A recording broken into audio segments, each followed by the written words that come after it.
मेरा नाम रणवीर है। मेरी इस कहानी में मेरे साथ कुछ ऐसा हुआ था कि कभी मैंने सोचा ही नहीं था कि मेरी जिंदगी मुझे कभी ऐसे मोड़ पर भी लेकर चली जाएगी जहाँ से मुझे अपनी जिंदगी का एक बहुत अहम फैसला बदलना पड़ेगा। मैं शहर का सबसे बड़ा ज्वेलर था और ज्वेलरी बनाता था। लोग दूर दूर से मेरे पास ज्वेलरी का ऑर्डर देने के लिए आते थे। एक दिन नई नवेली दुल्हन मेरे पास ज्वेलरी का ऑर्डर देने के लिए आई और वो मुझसे कहने लगी, मैं आपको मुंह मांगी कीमत देने के लिए तैयार हूँ, लेकिन मुझे अपनी पसंद का डिजाइन मिलना चाहिए। उस लड़की ने मुझे अपने मोबाइल में एक ज्वेलरी सेट का फोटो दिखाया और कहने लगी कि मुझे सेम ऐसी ही ज्वेलरी चाहिए, मुझे यही ज्वेलरी 2 दिन बाद चाहिए। उस लड़की की बातें मुझे बड़ी अजीब लगी थी, क्योंकि नॉर्मल से नॉर्मल डिजाइन तैयार होने में भी लगभग 10 दिन का टाइम लग जाता था। अब जबकि उस लड़की ने मुंह मांगी कीमत देने के लिए कहा था, तो मैंने उसकी ज्वेलरी खुद अपने हाथों से डिजाइन की। इस फिक्र में मुझे नींद भी नहीं आ रही थी, लेकिन जब मुझे नींद आई तो मैंने एक अजीब सा सपना देखा, जिसे देखकर मैं डर गया था।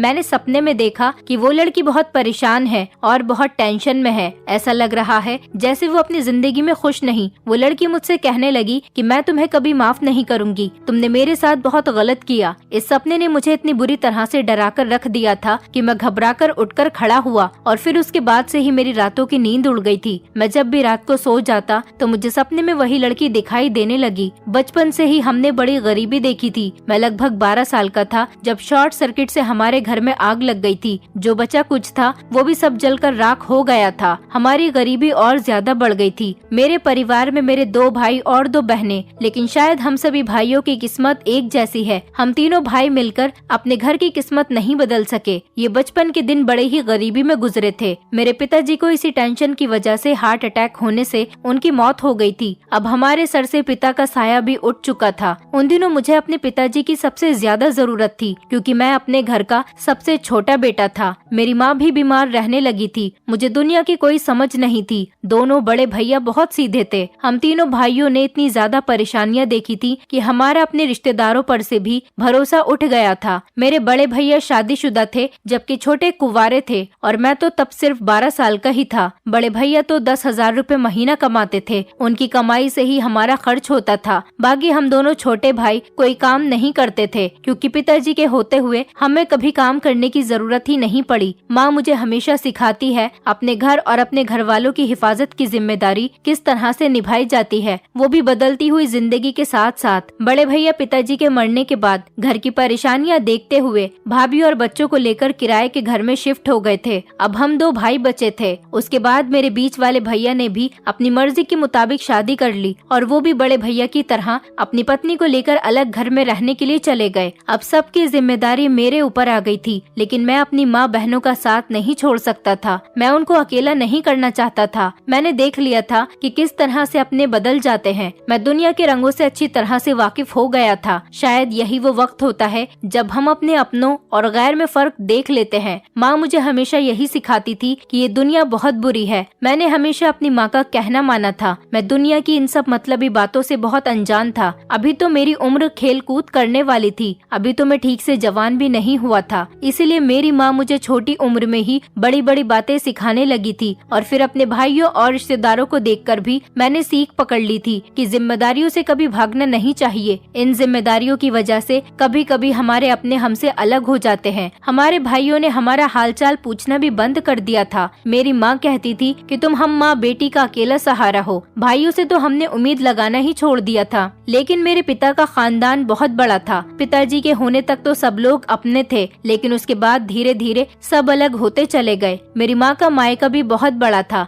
लेकिन जब हम लोगों पर गरीबी और दुखों के पहाड़ टूट पड़े तो मेरी माँ के मायके वालों ने भी साथ छोड़ दिया। इस आग वाले हादसे के बाद और भैया भाभी के घर से चले जाने के बाद किसी ने हमारा हालचाल नहीं पूछा। किसी ने हमसे ये नहीं पूछा कि हम किस हालत से गुजर रहे हैं। मेरी बड़ी दीदी ने सिलाई की और छोटी दीदी ने बच्चों को ट्यूशन पढ़ाया। इसी तरह से हमारे घर का खर्च होने लगा था। अब मैं भी इस तरह की जिंदगी नहीं गुजार सकता था, इसलिए मैंने एक छोटी सी कॉस्मेटिक की शॉप खोल ली। मैं पढ़ाई लिखाई में तो बहुत अच्छा था। मेरे पिताजी का सपना था कि मैं खूब पढ़ूं लिखूं और उनका नाम रोशन करूं। अब इस तरह से मेरी पढ़ाई लिखाई का तो खर्चा नहीं किया जा सकता था, इसलिए मैंने कुछ पैसे जमा किए और अपने घर में ही थोड़ा सा कॉस्मेटिक का सामान रख लिया और बेचने लगा। पिताजी का सपना पूरा करने के लिए मैं खूब दिल लगाकर पढ़ना चाहता था, लेकिन जब फीस के लिए पैसे नहीं बचे तो मैंने पढ़ाई छोड़ दी। माँ तो यही चाहती थी कि मैं पिताजी का सपना पूरा करूं, लेकिन हमारे हालात ऐसे नहीं थे कि मैं पढ़ूं लिखूं। अब शायद यही किस्मत को मंजूर था। जब मैं कॉस्मेटिक की दुकान पर बैठता तो मेरी रोज की सिर्फ 20 रुपए या 25 से ज्यादा की कमाई नहीं होती थी, क्योंकि हम जिस मोहल्ले में रहते थे वहाँ की लेडीज ज्यादातर ब्रांडेड प्रोडक्ट्स यूज करती थी। मैं तो लोकल सामान ही लेकर आता था, इसलिए मेरा सामान ज्यादा बिक नहीं पाता था। अब इसी तरह से जिंदगी गुजर रही थी। मेरा टाइम इसी दुकान पर गुजर रहा था। सारा सारा दिन मैं खाली रहता था। कभी कभी कोई लेडी आती और एक दो चीज लेकर चली जाती थी, बस इससे ज्यादा कोई सामान नहीं लेता था। मुझे अपने पिताजी के साथ बिताए हुए पल बहुत याद आने लगे थे। मैं हमेशा यही सोचता रहता था कि न जाने के कब हमारी किस्मत बदलेगी। हमारी इस गरीबी की वजह से हमारे सारे रिश्तेदार हमसे दूर थे। कोई हमें पसंद नहीं करता था, क्योंकि आजकल तो सिर्फ पैसे का ही जमाना है। जिसके पास पैसा होता है उसी के पास अपने होते हैं और उसी के पास रिश्तेदार भी होते हैं। उधर मेरे दोनों भाइयों की जिंदगी तो ठीक ठाक ही गुजर रही थी, क्योंकि वो अपना कमाते थे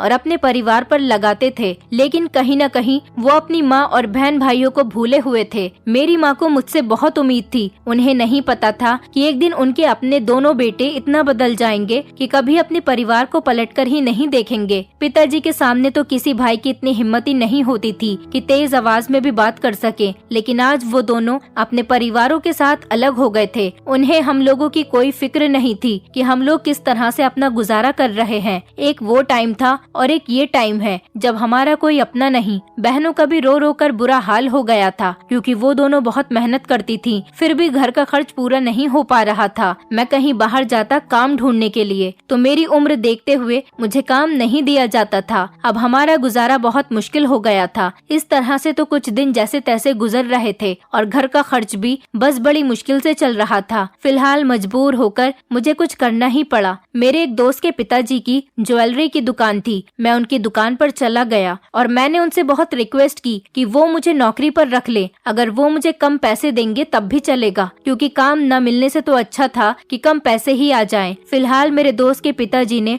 मुझे सामान लाने ले जाने के लिए रख लिया था। वो मेरा पहला दिन था जब मैं पहली बार काम करने के लिए अपने घर से बाहर निकला था। उस दिन मेरे साथ साथ मेरी माँ और बहनों की आंखों में भी आंसू आ गए थे। वो मुझे गले लगाकर रो रही थी। मैं जब रास्ते में जा रहा था तो अपने आंसुओं को रोकने की बहुत कोशिश कर रहा था कि मेरे पिताजी का सपना पूरा नहीं हो सका। मैं बड़ा इंसान नहीं बन सकूंगा। मेरे पास पढ़ाई लिखाई करने के लिए पैसे नहीं। मैं बिना पढ़े लिखे अमीर आदमी कैसे बन सकूंगा, जबकि मुझे तो कोई नौकरी तक देने के लिए तैयार नहीं। बड़ी मुश्किल से ये नौकरी मेरे हाथ आई थी। मैं खूब मेहनत करके काम करूंगा और अपने घर के हालात बेहतर करूंगा। आज पिताजी के साथ साथ मेरा सपना भी टूट गया था। मेरी बचपन से लेकर सारी मेहनत बेकार चली गई थी। मेरा दोस्त तो अभी भी पढ़ रहा था और मैं उसी के पिता की दुकान पर नौकरी करने के लिए जा रहा था। अब मुझे यहीं से शुरुआत करनी थी, जिस काम की मुझे नॉलेज भी नहीं थी और न ही कुछ पता था कि इस उम्र में मुझे किस किस परेशानी को देखना पड़ेगा। मैं जब ज्वेलरी शॉप पर गया तो वहाँ पर मुझे सिर्फ कुछ सामान लाना या ले जाने का ही काम दिया गया था। बाकी मैं सारा दिन खाली रहता था। वहाँ का मालिक मुझे दिन के 50 या 100 रुपए दे दिया करता था। मैं वही पैसे लाकर अपनी माँ के हाथ पर रख देता और उसी से मेरी माँ घर का खर्च करने लगी थी। इसी तरह के दिन गुजरते चले जा रहे थे। ज्वेलरी शॉप पर नौकरी करते हुए मुझे 6 साल हो गए थे। मेरी दुकान पर ज्वेलरी की डिजाइनिंग भी की जाती थी। वहाँ पर डिजाइनिंग की जा रही थी, जिसको मैं गौर गौर से देखा करता था। मैं हर किसी इंसान के काम को अपनी आंखों में बसा रहा था। मेरी जिंदगी इसी तरह से गुजर रही थी। ये सारे काम को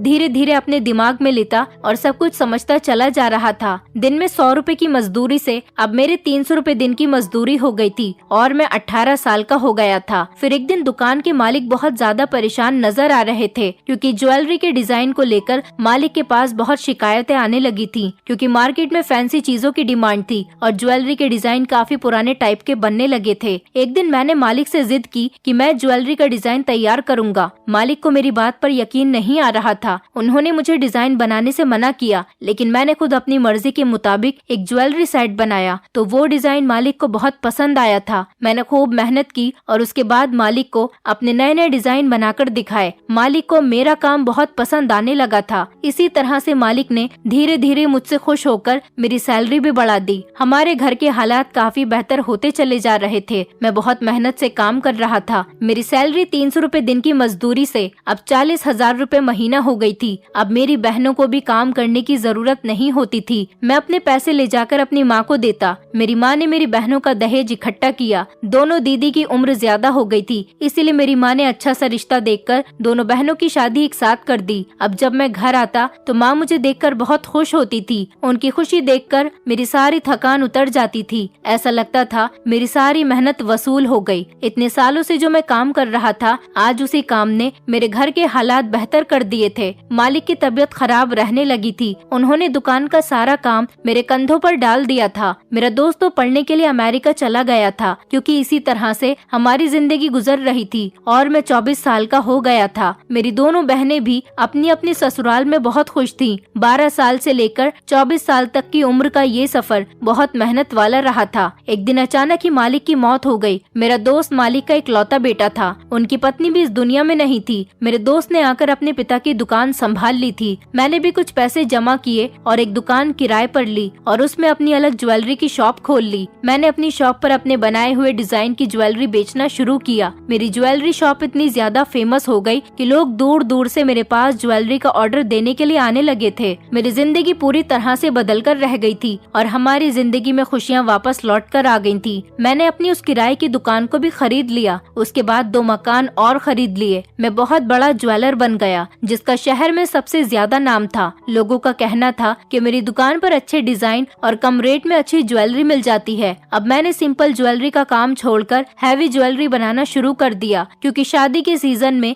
ज्यादातर दुल्हन की ही ज्वेलरी की डिमांड की जाती थी। इसीलिए मेरे पास सिंपल और हैवी दोनों टाइप की ज्वेलरी बनना शुरू हो गई थी। मेरे इस काम में मुझे बहुत मुनाफा था। लोग ऑर्डर पर ज्वेलरी बनवाते और मुंह मांगी कीमत मुझे देकर चले जाते। मेरे काम के चर्चे दूर दूर तक होने लगे थे। अमीर अमीर परिवारों की औरतें जो लाखों करोड़ों रुपयों के कपड़े खरीदती थी, वो भी मेरे पास अपनी शादी या फिर फंक्शंस में पहनने के लिए ज्वेलरी खरीदने के लिए आती थी। इसी तरह से मेरी किस्मत का सितारा चमक उठा था। मेरा कारोबार बढ़ता ही चले जा रहा था। हमारे बुरे हालात वाले दिन भी अब खत्म हो गए थे। मेरे पिताजी का पढ़ाई वाला सपना तो पूरा नहीं हो सका था, लेकिन एक सपना था जो मैंने पूरा कर दिया था। मेरे पिताजी चाहते थे कि मैं एक कामयाब इंसान बनूं, मेरा भी नाम हो, मैं अपने पैरों पर खड़ा हो सकूं। ऐसा तो हो गया था, क्योंकि मैं एक कामयाब इंसान बन गया था और सारे शहर में मेरे ही चर्चे थे। घर में किसी चीज की कोई कमी नहीं थी। बड़ी बड़ी कंपनियों ने मेरे साथ कांटेक्ट कर लिया था और उन्हीं कंपनियों में मेरी बनाई हुई ज्वेलरी सप्लाई होने लगी थी। अब मैंने भी ज्वेलरी का एक बहुत बड़ा शोरूम खोल लिया और अपने शोरूम की 2-3 शहर में अलग अलग ब्रांचेस भी बना ली। मैंने बहुत सारे लोगों को अपने पास नौकरी पर भी रख लिया था। मैं सिर्फ डिजाइनिंग किया करता था, बाकी का सारा काम मेरे नौकर देख लिया करते थे। दिवाली, होली या और कोई त्योहार आता तो 24 घंटे मेरे शोरूम में कस्टमर्स की भीड़ लगी रहती थी। अब मेरे पास इतना पैसा आ गया था कि मैं हर त्योहार पर अपनी बहनों के घर ढेर ढेर सारा सामान भेजा करता था। मेरी बहनें जो कि अपनी ससुराल में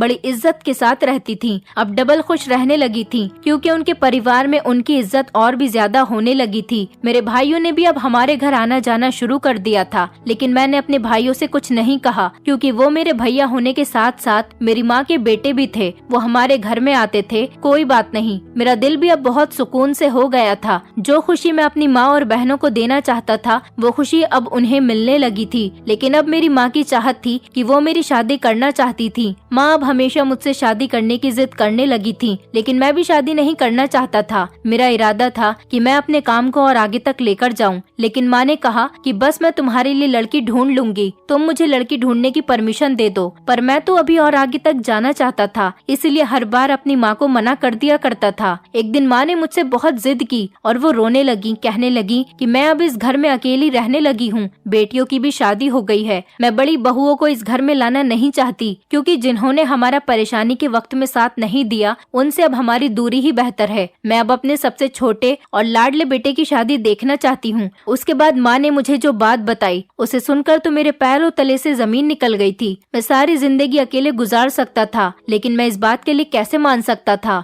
मैं ऐसे लोगों से हरगिज रिश्ता नहीं रखना चाहता था जिन्होंने परेशानी में हमारा साथ नहीं दिया। माँ ने बताया कि तुम्हारी बड़ी भाभी की एक छोटी बहन भी है, जो कि तुम्हारी ही उम्र की है। जब तुम्हारे बड़े भैया की शादी हुई थी, तभी तुम्हारे पिताजी ने तुम्हारी भाभी की छोटी बहन के साथ तुम्हारा रिश्ता तय कर दिया था, और अब तुम्हारी भाभी और उसके मायके वाले चाहते हैं कि अब तुम्हारी शादी तुम्हारी भाभी की छोटी बहन के साथ कर दी जाए। लेकिन मैं इस रिश्ते के लिए तैयार नहीं था, क्योंकि भाभी ही लड़ झगड़ कर मेरे भैया को अपने साथ लेकर चली गई थी। अगर उनकी छोटी बहन हमारे घर में आ गई तो वो भी मेरी माँ को मुझसे अलग करवा कर ही रहेगी। मैंने माँ से कहा, माँ वो बचपन की बात थी और बचपन के साथ ही खत्म हो गई। मैं आज तक अपने भैया भाभी को माफ नहीं कर सका तो फिर उनकी साली को अपनी पत्नी कैसे बना सकता हूँ। माँ ने कहा कि बेटा ये रिश्ता तुम्हारे पिताजी ने तय किया था क्योंकि उन्हें तुम्हारी भाभी और उसकी छोटी बहन दोनों ही पसंद आ गई थी। क्योंकि तुम्हारी भाभी की छोटी बहन तुम्हारी उम्र की ही थी, इसलिए तुम्हारे पिताजी ने रिश्ता तय कर दिया था। वो लड़की ज्यादा खूबसूरत तो नहीं लेकिन समझदार बहुत है। उसने तुम्हारे पिताजी के सामने कुछ ऐसा किया था जिसकी समझदारी देखते हुए तुम्हारे पिताजी ने रिश्ते की बात पक्की कर दी थी। मैंने माँ से कहा, जो भी बात थी लेकिन मैं वहाँ पर शादी नहीं करूँगा कि जिस औरत ने मेरे भैया को उसके परिवार से अलग कर दिया उसकी बहन से मैं कभी शादी नहीं कर सकता। वैसे भी आज तक कभी भैया या भाभी में से किसी ने तो मुझे इस बारे में कुछ नहीं बताया क्योंकि शायद इसकी वजह हमारी गरीबी थी। और अब जब से हम लोग अमीर हो गए तब से ही भाभी ने अपनी बहन के रिश्ते के बारे में माँ से कहना शुरू कर दिया। पर मैं इस शादी के लिए तैयार नहीं था। मेरे मना करने की वजह से माँ ने भाभी से भी रिश्ते के लिए इनकार ही कर दिया। मैंने बचपन के बाद आज तक भाभी की बहन को कभी नहीं देखा था। वो कैसी है, कैसी दिखती है, मुझे इस बारे में कुछ भी नहीं पता क्योंकि ये बहुत पुरानी बात है जिसके बारे में मुझे कुछ नहीं पता था। बस इतना पता था कि वो लड़की कहीं दूसरी जगह शादी नहीं करना चाहती। अब जब हमारे घर के हालात बदल गए थे तो भाभी के मायके वाले और भाभी अपनी बहन की शादी मेरे साथ कर देना चाहती थी, पर इस बार मैंने शादी से इनकार कर दिया था। फिर माँ ने मेरा रिश्ता एक और जगह पर पक्का कर दिया। अभी सिर्फ माँ ने उस लड़की को देखा ही था। माँ को वो लड़की पसंद आ गई थी। पुरानी बातों को मैं भूल जाना चाहता था और मैं भूल ही गया था। फिर एक दिन मैं अपनी शॉप पर बैठा हुआ था, तभी एक लड़की मेरी शॉप पर आई। वो लड़की एक हैंडसम और स्मार्ट लड़के के साथ मेरी शॉप पर आई थी। वैसे मुझे एक काम करते हुए इतने साल हो गए थे लेकिन आज तक मेरा किसी लड़की पर ध्यान नहीं गया था। पर ना जाने क्यों मुझे ये लड़की देखी देखी सी लग रही थी और मेरी नजरें उस पर से हट ही नहीं रही थी। अचानक उस लड़के ने मुझसे कहा कि हम आपके पास ऑर्डर देने के लिए आए हैं। मेरी नजर फिर से उस लड़की की तरफ चली गई। न जाने क्यों मेरी नजरें उस लड़की की तरफ हटने के लिए तैयार ही नहीं थी। तभी उसके साथ वाले लड़के ने कहा कि मेरी होने वाली पत्नी आपको एक डिजाइन दिखाना चाहती है, आपको उसी डिजाइन का ज्वेलरी सेट तैयार करना है। उस लड़की ने मेरी तरफ मोबाइल बढ़ाते हुए कहा, मुझे इस डिजाइन का ज्वेलरी सेट चाहिए। उस लड़की के चेहरे से साफ पता चल रहा था कि वो काफी परेशान है। उसने मुझे एक फोटो दिखाया था जिसमें एक हैवी सा ज्वेलरी डिजाइन बना हुआ था। ये लड़का इतना स्मार्ट और खूबसूरत था, फिर भी उस लड़की का मूड ठीक नहीं था और उसे देखकर ऐसा लग रहा था कि वो इसके साथ शादी नहीं करना चाहती। ये लड़की उस लड़के के साथ शॉपिंग करने आई है तो फिर अपनी मर्जी से आई होगी। फिर उस लड़की का मूड क्यों खराब लग रहा था। मेरे दिमाग में कई सारे सवाल घूमने लगे थे, पर मैं बिना कुछ सोच समझे ही डिजाइन तैयार करने के लिए राजी हो गया था। जबकि ये डिजाइन बहुत हैवी डिजाइन था क्योंकि उस दिन मेरे पास शोरूम पर कोई भी नौकर मौजूद नहीं था। सभी लोग किसी न किसी वजह से छुट्टी पर थे। फिर उस लड़के ने मुझसे कहा कि हमें ये ज्वेलरी सेट परसों तक चाहिए, परसों हम दोनों की शादी है। मैंने कहा, लेकिन सर ये बहुत हैवी ज्वेलरी डिजाइन है, इसलिए आपको लगभग एक हफ्ते का वेट करना पड़ेगा। उस लड़के ने बहुत जिद की और कहा कि ये मेरी पत्नी का फेवरेट डिजाइन है और हमारी शादी परसों ही है, इसीलिए मुझे ये सेट परसों तक चाहिए। अगर आप कहो तो मैं आपको मुंहमांगी रकम देने के लिए तैयार हूँ। फिर मुझे उनका ये ऑर्डर लेना ही पड़ा। उस लड़के ने मुझे एडवांस दिया और वो दोनों वहाँ से चले गए। पर न जाने क्यों मेरी आंखों के सामने उस लड़की का मासूम चेहरा घूम रहा था, जैसे कि उस लड़की को मुझसे कोई शिकायत हो। न जाने वो मुझे इतनी घूर घूर कर क्यों देख रही थी और मेरी नजरें भी उस लड़की के चेहरे से हट ही नहीं रही थी। फिर मैं सारी रात बैठकर उस डिजाइन को बनाने लगा। मुझे लगभग सुबह के 6 बज गए थे उस सेट को पूरा करने में और ना जाने क्यों इतनी जल्दी मुझसे वो डिजाइन कंप्लीट हो गया था। पहले कभी मैंने इतनी जल्दी एक हैवी डिजाइन तैयार नहीं किया था। शायद ये लड़की बहुत लकी होगी, इसलिए तो मेरे हाथ इतनी तेज चलने लगे। और उसी टाइम फिर से मुझे उसका वही मूड खराब होने वाली बात याद आ गई। इतना खूबसूरत पति होने के बावजूद भी न जाने क्यों उसका मूड खराब हो रहा था। और फिर वो लड़का खूबसूरत होने के साथ साथ अमीर भी था। उसके पसंद का ज्वेलरी सेट उसे बनवा कर दे रहा था। फिर भी मुझे उसके मूड के बारे में सोच सोच कर अफसोस हो रहा था। न जाने वो इतनी उदास क्यों थी। मैं बहुत देर तक अपनी शॉप पर खामोश बैठा रहा। फिर अपने आप को समझाने लगा कि वो तो सिर्फ मेरी कस्टमर है और मैं अपनी कस्टमर के बारे में इतना क्यों सोच रहा हूँ, मुझे उसकी इतनी टेंशन क्यों हो रही है। उसके बाद मैं सुबह के टाइम पर अपने घर आ गया था। मुझे सारी रात जागते हुए गुजर गई थी, इसीलिए अब मुझे नींद आ रही थी और मैं बहुत थक गया था, तो इसीलिए सीधा अपने कमरे में जाकर सोने के लिए लेट गया था। अभी मुझे सोए हुए सिर्फ 10 ही मिनट हुए थे कि अचानक मैंने एक सपना देखा और वो लड़की मुझे मेरे सपने में नजर आने लगी। वो लड़की सपने में मुझसे शिकायत कर रही थी और कह रही थी कि मैं तुम्हें जानती हूँ, तुम मुझे आज भी याद आते हो। ये सब देखकर मुझे नींद में बहुत बड़ा झटका लगा था। मैं घबराकर उठकर खड़ा हो गया, सोचने लगा कि मेरा इस लड़की के साथ क्या कनेक्शन है। मैंने तो उस लड़की का ऑर्डर तैयार कर दिया, लेकिन न जाने क्यों उस लड़की को मुझसे इतनी शिकायत क्यों है और वो मुझे कैसे जानती है। मैं बहुत परेशान हो गया था। फिर मैंने सोचा कि कभी कभी ऐसा होता है, जिस बात को हम अपने दिमाग में बैठा लेते हैं वही सब हमें सपने में भी आने लगता है। मैं यही सब सोचकर रिलैक्स फील होने लगा और उसके बाद मैं दोबारा सो गया था। मुझे सोते हुए पूरा दिन गुजर गया और रात हो गई। अब तो शॉप बंद करने का टाइम हो गया था और मेरे वर्कर्स ने शॉप बंद कर दी होगी। यही सब सोचते हुए मैं घर में ही रहा। फिर अगले दिन जब मैं शॉप पर गया तो मैंने सारा दिन उस लड़की का इंतजार किया कि आज वो लड़की या फिर उसका पति ये ज्वेलरी सेट लेने के लिए जरूर आएंगे, क्योंकि उस लड़की के मुताबिक मुझे यही पता था कि उन दोनों की शादी आज है। वो लड़का पेमेंट भी मुझे एडवांस में देकर चला गया था। सारा दिन मैंने बहुत इंतजार किया, लेकिन ज्वेलरी सेट लेने के लिए कोई नहीं आया था। मैं यही सोचकर परेशान हो रहा था कि न जाने ऐसी क्या वजह रही होगी जो ज्वेलरी सेट लेने के लिए कोई नहीं आया। और फिर उसके बाद 2-3 दिन और गुजर गए, लेकिन फिर भी ज्वेलरी सेट लेने के लिए कोई नहीं आया। और इसी तरह से कई महीने गुजर गए और वो ज्वेलरी सेट अभी भी मैंने उनके लिए संभाल कर रखा हुआ था। लगभग 3 महीने गुजर चुके थे। मेरे घर में मेरी शादी की तैयारियां शुरू हो गईं। माँ अब जल्दी से जल्दी मेरी शादी करवाना चाहती थी, क्योंकि मेरा रिश्ता पक्का हो चुका था और लड़की वालों को शादी करने की जल्दी हो रही थी और वैसे भी अब देर करने की कोई वजह नहीं थी, इसलिए मैंने भी शादी से इनकार नहीं किया। लड़की वालों की तरफ से शादी की डेट भी आ गई थी, लेकिन शादी के लिए मेरी माँ हमारे सारे रिश्तेदारों को मेरी शादी में इनवाइट करना चाहती थी। मैंने ये फैसला तो माँ पर ही छोड़ दिया था कि वो जिसे चाहे बुला सकती है। मेरी दोनों दीदी की शादी तो हमने बहुत सिंपल तरीके से की थी, लेकिन मेरी माँ मेरी शादी को धूमधाम से करना चाहती थी, इसलिए ज्यादा से ज्यादा लोगों को इनवाइट करना चाह रही थी। भैया भाभी भी मेरी शादी के लिए 1 महीना पहले से ही आ गए थे, लेकिन कहीं न कहीं भाभी का मूड मुझे बहुत खराब लग रहा था। माँ ने ही भैया भाभी को इनवाइट किया था। मेरी माँ की खुशी इसी में थी, इसलिए मैं खामोश रहा था। मैं अपनी माँ की खुशी को खत्म नहीं करना चाहता था, लेकिन मेरी माँ की एक बात ने मुझे बहुत चौंका दिया था। माँ ने कहा था कि तुम मेरे साथ अपने भैया की ससुराल में इनविटेशन देने के लिए चलना, क्योंकि हमने तुम्हारा बचपन का लगा हुआ रिश्ता उनकी बेटी के साथ खत्म कर दिया, तो शायद उनके दिल में हमारे लिए बहुत सारी शिकायतें होंगी। जब हम लोग उनके घर जाएंगे तो वो लोग शायद हमसे सारी शिकायतें खत्म कर देंगे। पर मैं वहाँ पर माँ के साथ जाने के लिए तैयार नहीं था।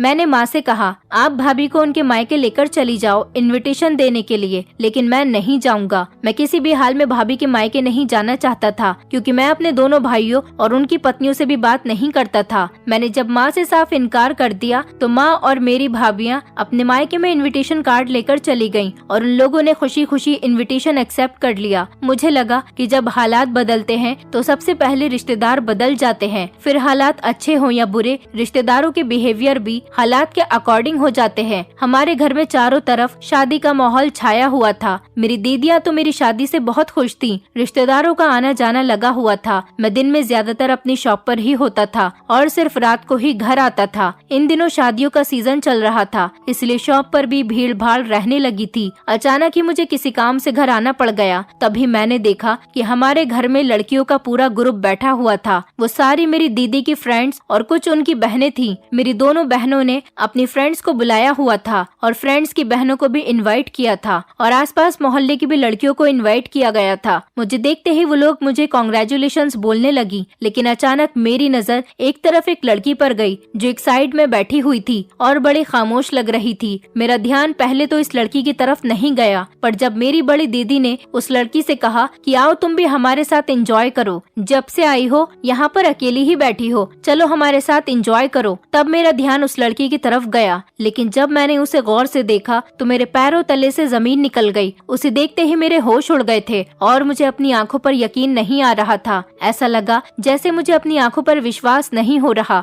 मैंने देखा कि ये तो वही लड़की थी जो मुझे ज्वेलरी सेट बनवाने के लिए ऑर्डर दे गई थी और अभी तक अपना सेट लेकर नहीं गई थी। इस लड़की का उदास चेहरा काफी दिनों तक मेरी नजरों से हट ही नहीं रहा था। उस लड़की के चेहरे ने मुझे परेशान कर रखा था। मैं अभी यही सब सोचते हुए उसे देख ही रहा था, तभी अचानक उस लड़की की नजर भी मुझ पर पड़ गई। मुझे लगा जैसे वो मुझे इग्नोर करने की कोशिश करने लगी थी। मैं भी फौरन अपने कमरे में चला गया और किसी से कोई बात नहीं की और उस लड़की से भी कोई सवाल जवाब करना ठीक नहीं समझा। पर अब मेरे दिमाग में उस लड़की की बातें घूमने लगी थी। वो न जाने मेरे सपनों में क्यों आई थी और वो क्यों मुझसे शिकायतें कर रही थी। और सबसे जरूरी बात तो यह है कि वो अपना ज्वेलरी सेट मेरे पास से क्यों लेकर नहीं गई, जबकि उसने स्पेशल अपने लिए वो ज्वेलरी सेट तैयार करवाया था जो कि उसे अपनी शादी में पहनने के लिए अर्जेंट चाहिए था। जबकि उसका होने वाला पति तो मुझे एडवांस पेमेंट भी देकर चला गया था। मैं अपने दिमाग में यही सारे सवालों के जवाब सोच रहा था कि उसने कहीं और से ज्वेलरी सेट बनवा लिया होगा या उन्हें ज्वेलरी सेट जल्दी चाहिए होगा, इसलिए उन्होंने मेरे बनाए हुए ज्वेलरी सेट का इंतजार नहीं किया होगा और दूसरी जगह से खरीद लिया होगा।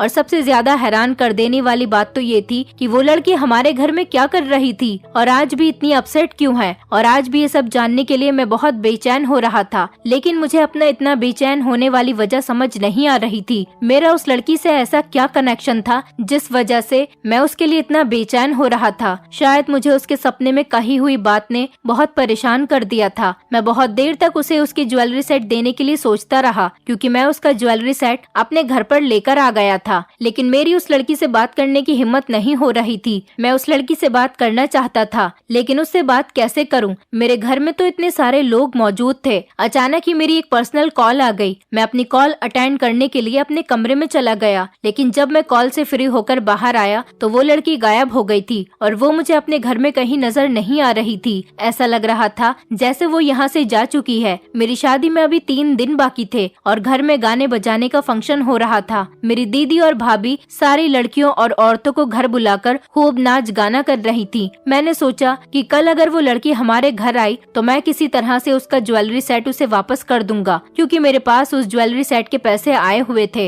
इसलिए मैं उसे अपने पास नहीं रख सकता था। अगले दिन मैं अपनी शॉप से जल्दी फ्री होकर घर आ गया था। घर में गाना बजाना हो रहा था और कुछ लड़कियां डांस भी कर रही थी। मैंने सारी लड़कियों को गौर गौर से देखा, लेकिन वो लड़की मुझे कहीं नहीं दिखाई दे रही थी। तभी मैं अपनी बड़ी दीदी को ढूंढने लगा ताकि मैं उनसे उस लड़की के बारे में पूछ सकूं, क्योंकि उस दिन मैंने अपनी बड़ी दीदी को उस लड़की से बात करते हुए देखा था। तभी अचानक मुझे माँ नजर आ गई और मैंने माँ से कहा कि मुझे बड़ी दीदी से बात करनी है। मुझे बड़ी दीदी कहीं नजर नहीं आ रही। घर में इतना शोर हो रहा था कि मेरी माँ को मेरी कोई बात समझ ही नहीं आ रही थी। फिर मैं खुद ही दीदी को ढूंढने के लिए जाने लगा। तभी अचानक मुझे अपने कमरे से कुछ काम याद आ गया। इसलिए मैं अपने कमरे में चला गया। जब अपने कमरे में गया तो सोचा कि वो ज्वेलरी सेट भी एक बैग में डाल लेता हूँ और दीदी से कह दूंगा कि वो अपने हाथ से उस लड़की को दे देंगी। मैंने उस ज्वेलरी सेट का बैग अपने हाथ में ले लिया और कमरे से बाहर निकल गया। तभी अचानक मेरी छोटी भाभी भागती हुई आई और मेरे हाथ से वो बैग छीन लिया। मैं भाभी से मना कर रहा था, लेकिन भाभी जबरदस्ती उस बैग को खोलने लगी। कहने लगी, दिखाओ हमें अपनी पत्नी के लिए क्या लेकर आए हो। मैं अपनी छोटी भाभी और बड़ी भाभी से ज्यादा बात तो नहीं करता था, लेकिन मुझे उनसे उस ज्वेलरी सेट को खोलने को मना करना पड़ रहा था। मैं लगातार भाभी को मना करता रहा, लेकिन उन्होंने मेरी एक बात नहीं सुनी और बैग में ज्वेलरी सेट देखकर खुश होने लगी। कहने लगी, वाह देवर जी, अपनी पत्नी के लिए तो बड़ा खूबसूरत ज्वेलरी सेट बनाकर लेकर आए हो। फिर वो सारे मेहमानों को एक एक करके वो ज्वेलरी सेट दिखाने लगी। तभी अचानक मेरी बड़ी दीदी ने वो सेट भाभी के हाथ से छीन लिया और वो कहने लगी कि शायद मेरा भाई भाभी को मुंह दिखाई में गिफ्ट देने वाला है, इसीलिए किसी को दिखाना नहीं चाहता होगा, लेकिन आपने तो उसे खोलकर सबके सामने पेश कर दिया। मेरी दीदी ने जल्दी से उस सेट को पैक करके बैग में डालकर मेरे हाथ में दे दिया। सब लोग ज्वेलरी सेट देखकर कह रहे थे कि बहुत खूबसूरत ज्वेलरी सेट है। लगता है कि इसका डिजाइन रणवीर ने बड़े प्यार से और लगन के साथ बनाया है। ये बात मुझे बहुत पसंद आई थी और मैं सोच में पड़ गया था कि सच में क्या मैंने इस सेट को बहुत लगन और प्यार के साथ बनाया था।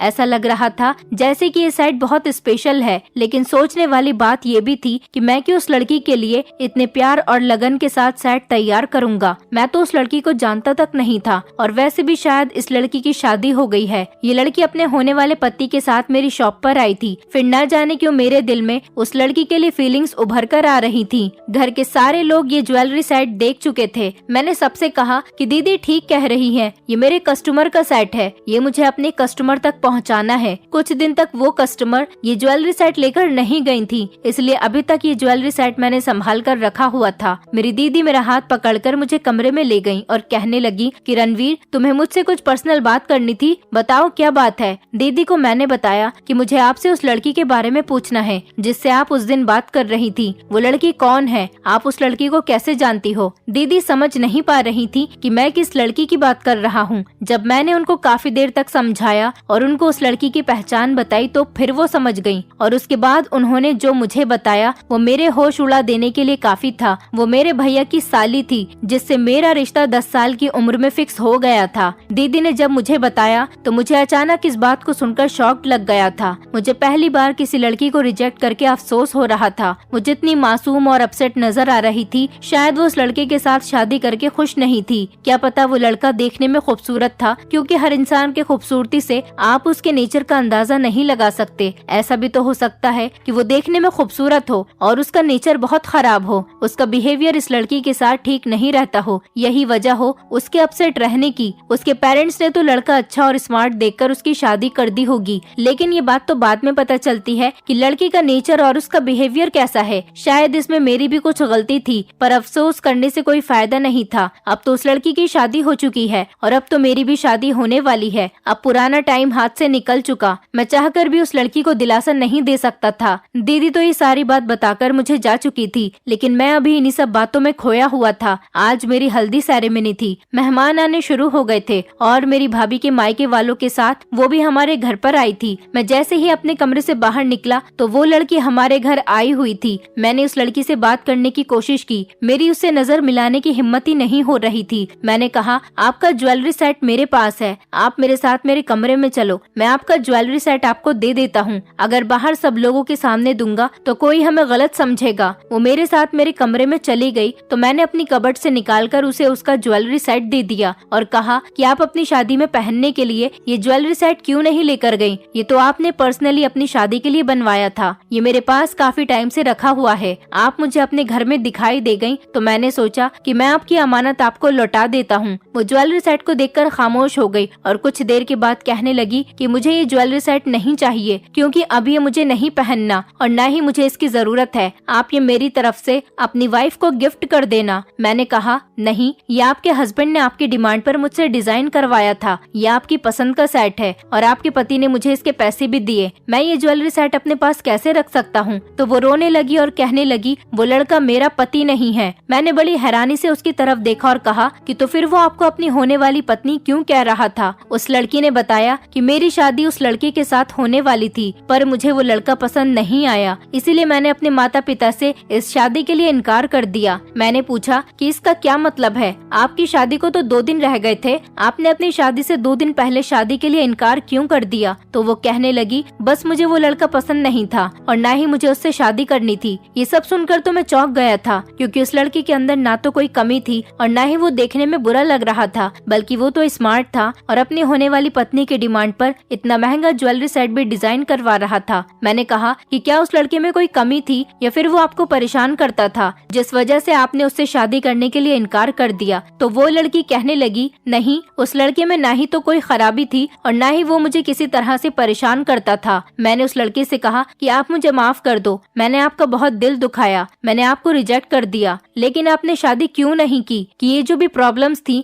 वो हमारे फैमिली वालों के बीच थी, तो फिर आपने शादी क्यों नहीं की? तो वो लड़की रोने लगी और कहने लगी, बस मुझे शादी नहीं करनी थी उस लड़के के साथ, मुझे तो किसी और के साथ शादी करनी थी। मैंने कहा, तो आप उस लड़के के बारे में अपने पेरेंट्स को बता दो। तो वो बोली, मुझे किसी के साथ शादी नहीं करनी, मैं सारी जिंदगी इसी तरह से गुजार दूंगी। मैंने कहा, ऐसे अकेले जिंदगी नहीं गुजारी जाती और मैंने सुना है कि हम दोनों का बचपन से रिश्ता लगा हुआ था, इसलिए आप पुरानी बातों को भूल जाओ और अपनी नई जिंदगी की शुरुआत करो। मेरी ये बात सुनकर वो फूट फूट कर रोने लगी। उसे रोता हुआ देखकर अचानक मेरा दिल दुखने लगा था। अचानक मैं उसके लिए परेशान होने लगा। न जाने क्यों उसे रोता हुआ देखकर मेरे दिल में एक अजीब सी बेचैनी होने लगी थी। मैंने तसल्ली दी और उसके आंसू साफ किए। मैंने पूछा, आप रो क्यों रही हो? आपके रोने की वजह क्या है और आप शादी क्यों नहीं करना चाहती? तो उसने बताया कि मैं जिससे प्यार करती हूँ वो लड़का आप हो, मैं आपसे बहुत प्यार करती हूँ। हम दोनों का रिश्ता बचपन में ही फिक्स हो गया था, इसीलिए मेरी आंखों में आपके लिए सपने सजे हुए हैं। पर मेरी दीदी जो आपके घर में गरीबी की वजह से परेशान रहती थी, उनको परेशान रहते हुए देखकर मेरे माता पिता ने यही फैसला ले लिया था कि जब उनकी छोटी बेटी जवान होगी तब वो मेरी शादी आपसे नहीं करेंगे, क्योंकि जिस घर में उनकी बड़ी बेटी परेशान रह रही है वो उसी घर में अपनी छोटी बेटी को नहीं भेजना चाहते। लेकिन मैं तो आपसे शादी करना चाहती थी, इसलिए मैंने हर बार अपने पेरेंट्स को आपके लिए राजी करने की बहुत कोशिश की। जब मेरा कोई रिश्ता आता तो मैं हर बार आपके लिए ही जिद किया करती थी और दिन रात आपकी गरीबी खत्म होने की प्रार्थना करती रहती थी। फिर जब आपके घर के हालात बेहतर हो गए तो आपकी भाभी और मेरी दीदी ने हमारे घर पर आकर उनको इस रिश्ते के लिए तैयार कर लिया और मेरी दीदी ने कहा कि वो अपनी सास से दोबारा से हम दोनों के रिश्ते में बात करेंगी,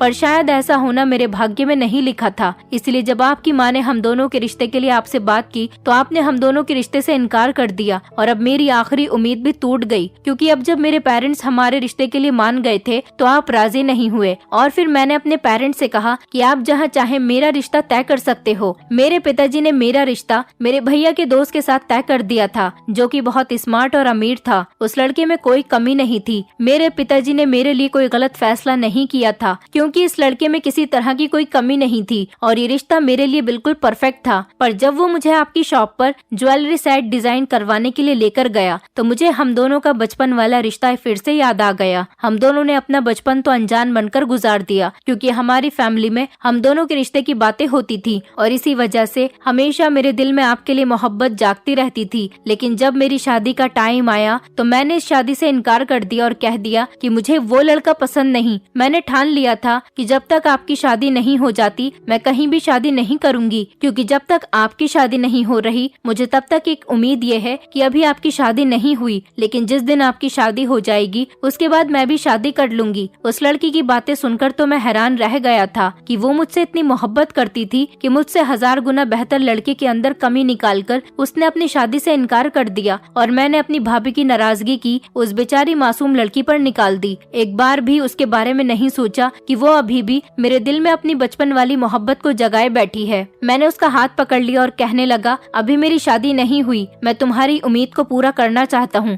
मैं तुमसे शादी करना चाहता हूँ, क्या तुम मुझसे शादी करना चाहोगी? तो वो चौंक कर मेरी तरफ देखने लगी और कहने लगी, मैं तो आपको बचपन से प्यार करती हूँ, इसीलिए शादी से कभी इनकार नहीं करूंगी। क्या आप मुझसे शादी करना चाहते हो? मैंने कहा, हाँ मैं तुमसे शादी करना चाहता हूँ, प्लीज मुझे माफ कर दो। मैं अपनी फैमिली मैटर से परेशान होकर अपना गुस्सा तुमसे रिश्ता खत्म करके निकाल रहा था। पर वो कहने लगी कि आपकी तो शादी होने वाली है, फिर उस लड़की का क्या होगा जो आपका इंतजार कर रही है? मैंने कहा, तुम उसके लिए परेशान मत हो, सब कुछ मुझ पर छोड़ दो, बस मैं तुमसे शादी करना चाहता हूँ और तुम मुझसे शादी करना चाहती हो और हम अपने पेरेंट्स के किए हुए रिश्ते को खत्म नहीं करेंगे। मैंने अपनी माँ से कहा कि मुझे इस लड़की के साथ शादी करनी है, जहाँ पर मेरी शादी होने वाली है वहाँ से आप इनकार कर दो। मेरा ये फैसला सुनकर मेरी माँ बहुत खुश हुई थी और माँ से ज्यादा खुश तो मेरी भाभी हुई थी, क्योंकि हमारे घर के हालात बदलने से भाभी भी यही चाहती थी कि उनकी बहन की शादी मेरे साथ हो जाए। माँ और भाभी ने मिलकर लड़की वालों से माफी मांग ली थी और वहाँ से मेरा रिश्ता खत्म हो गया था।